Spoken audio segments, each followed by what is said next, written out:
in wildlife photography, the fact is that the majority of times we're going to be using long lenses, and that comes with a cost from mobility and the fact that that type of equipment is heavy to be able to handle and to walk through the countryside to get near the wildlife that we're after to photograph. So what we need to do is find a good stable platform that we can film and take our photographs of wildlife whilst we're actually mobile out in the countryside. There are different types and methods that we can use to support our cameras, and what I want to do in this video is look at the different types of platforms that are available for supporting your camera whilst you're out in the countryside, you're mobile and you're trying to photograph wildlife. So what we'll do is we'll look at tripods, monopods, ground pods, bean bags, ball heads and other means of support that we can use to support our camera whilst we're out filming wildlife. By far the easiest way to support your camera is by hand holding, and I would suggest that the vast majority of wildlife photographers hand hold majority of the time whilst they're out mobile in the field. Hand holding can be used standing up, sitting down, kneeling and lying down. So a quick reminder of how to hand hold when you're in a standing position. First thing we're going to do is we're going to have our feet probably about shoulder width apart, left foot slightly forward, right foot slightly to the back, bend the knees slightly, support the camera, lens in the left hand, grip the camera in the right hand, tuck your elbows in, bring the viewfinder up to your eye tight, and we're now ready to take pictures.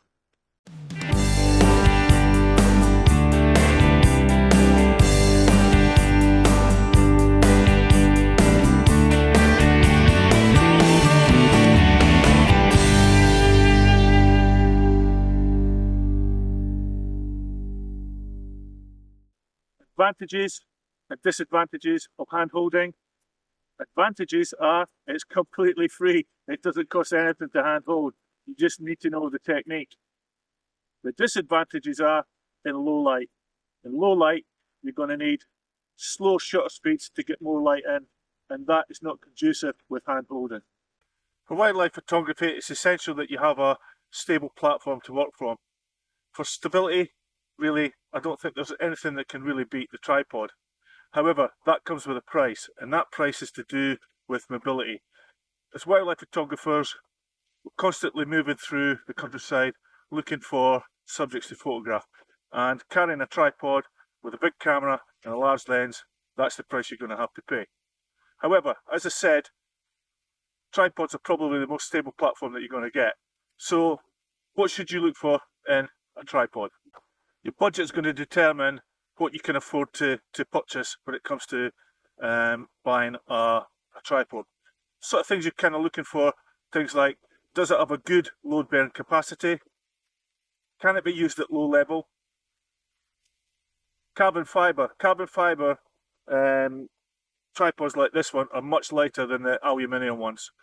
And again, this comes down to the mobility issue, which means, is it really portable for wildlife photography? One thing that I would give you a little tip for is to, and I have it on this tripod here, is to have a tripod carrier that goes across my shoulders, so I could carry the tripod on my back. So how do we go about setting up a tripod? Well, first thing we have to do is extend the legs.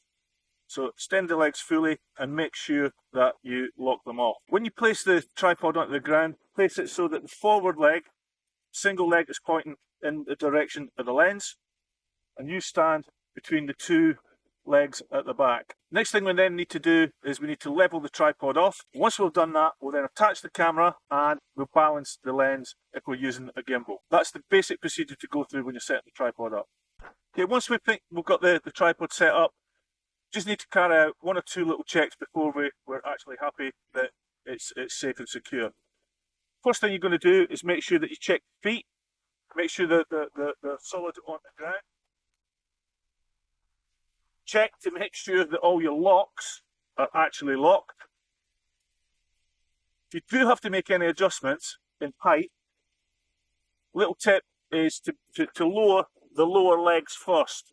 And by lower the lower legs first, means that you still using the upper legs which provide the strength, and that then gives you that more stable platform. Other thing we can do is add weight. With this carrier bag that I have on the back of the that I use for carrying the tripod, I can actually put a bean bag in here, and that gives me a good stable weight underneath the centre of the tripod. If you have a centre column on your tripod, I would recommend that you don't use it, because if you add height with a centre column, you're still liable to that little amount of shake. So if you have a centre column, I would advise you to lower it all the way to the bottom. Okay, so what are the advantages and disadvantages of using a tripod? Well, the advantage of using a tripod is they're very stable. You're probably not going to get a better camera support platform than a tripod. When it comes to disadvantages, it's all about mobility, especially as wildlife photographers. Being able to move freely and quietly carrying a tripod can be quite difficult out in the countryside. Top tip: if you have to adjust the height of your tripod, what I would suggest is that you lower the lower legs first. And by doing that, it makes sure that you maintain the stability of the upper, stronger legs. So lower your lower legs first when adjusting the height on your tripod. Okay, what we're going to do is we're going to look at a number of different types of heads excuse me, that you can use for supporting your camera. First one we're going to look at is the fluid head. Obviously, great panning technique, left and right, up and down. And I use this mainly for video. Fluid head, great for video. Next, we're going to look at the monopod. It's no coincidence that users of long lenses like sports photographers and wildlife photographers use monopods. That's due to the fact that they're lighter and they're more manoeuvrable. They're a very useful option when you're stalking or when used in restricted spaces where a tripod would be more cumbersome. When you use a monopod, just by standing with your legs apart, with the single-legged monopod in front of you, you could form what's known as a human tripod. And there's two ways to do that. Firstly, with the monopod forward and your two legs to the back to form that human tripod. The other way is to have both your legs forward with the monopod between your legs. And this is my number one way when I'm photographing butterflies and dragonflies. A couple of checks to carry out when you're using a monopod are as follows. Firstly, make sure that all the locks are tightened. Maintain a good hand brace on the monopod. Maintain a good foot brace by placing your foot at the base of the monopod and by locking the monopod up against the instep of the foot. So what are the advantages and disadvantages of using a monopod? Well, the advantage is they're very mobile. As I said, there are lots of places, especially out the countryside when you photograph wildlife, that you're not going to get a tripod into. So the monopod is very mobile. Disadvantage, they're not freestanding. You can't just leave your monopod like that. You need to make sure it's secure. Monopod, top tip, wear your strap around your neck. As I said, you can't leave these things standing up. They're liable to tip. But by having the strap around your neck, you can make sure that it's not going to hit the ground. So top tip, wear a strap around your neck and your shoulders. Gimbals. Gimbals are probably the number one choice of wildlife photographers. They offer absolutely brilliant balance for panning and tilting. The camera itself is balanced on the gimbal so that when you point the camera, let's say up in here, photograph the bird in flight, you lose the bird, you come away, the camera should still stay in the same position and shouldn't drop. So you need a balanced gimbal when you're using it. There's a new piece of kit that's recently come out onto the market for supporting cameras. Different manufacturers make them. I call them gimballs. So on the one hand you've got your gimbal, I now call these gimballs. And it basically consists of a platform with a ball cup in it, which attaches to the top of your platform, whether it's a monopod or a tripod. I prefer a monopod. That simply sits on there. Then you have your ball socket or ball joint, which screws into the bottom of your lens foot.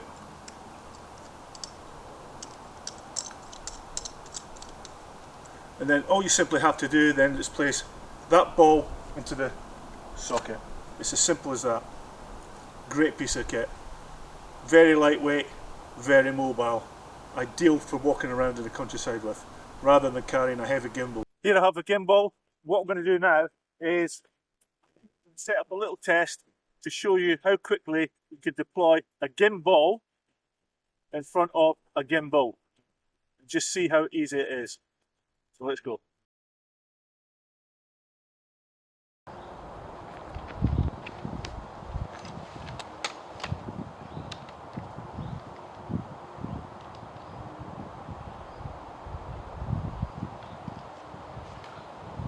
Well, here you can see I've got some company here. What I want to speak about now is ground pods. Now, ground pods are basically a platform which kind of looks like a frying pan to give it a likeness.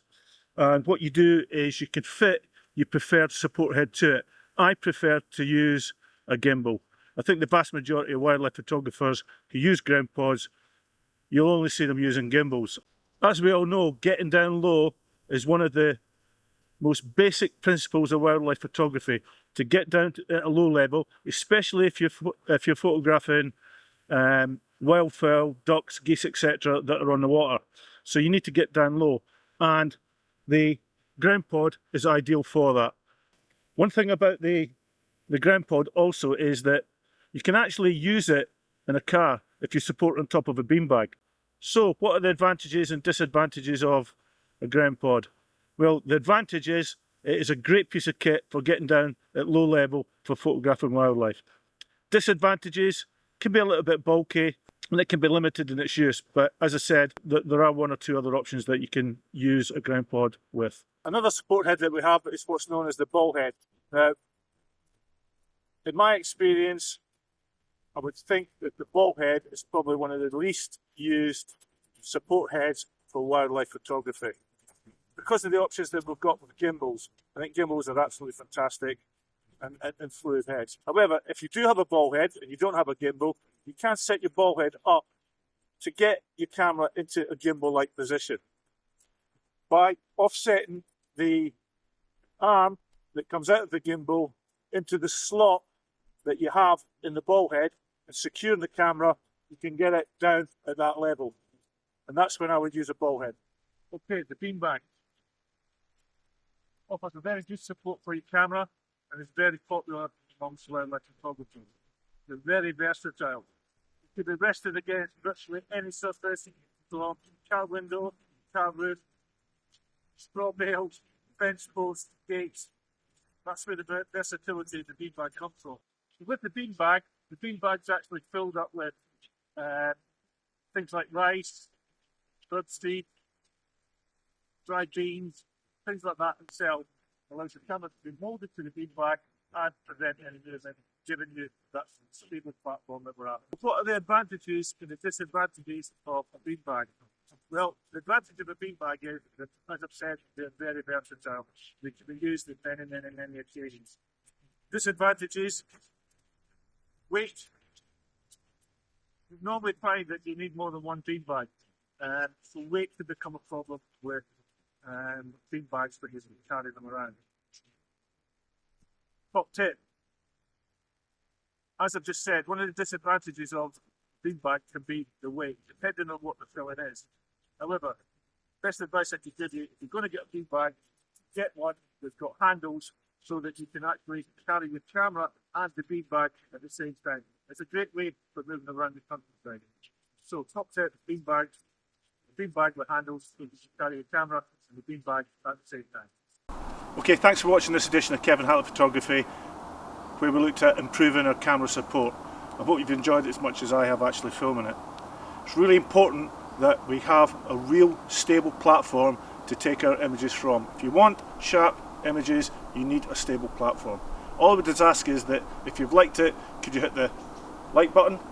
Could I also ask you to subscribe to my channel, Kevin Hatley Photography, It's completely free, it doesn't cost anything, and what that does is it helps me to grow the channel. And by hitting that like button, it gives me more opportunities to get out here and actually photograph wildlife and nature here in the UK and share those experiences with other people. So until the next time, stay safe, take care, and I hope to see you soon. Bye for now.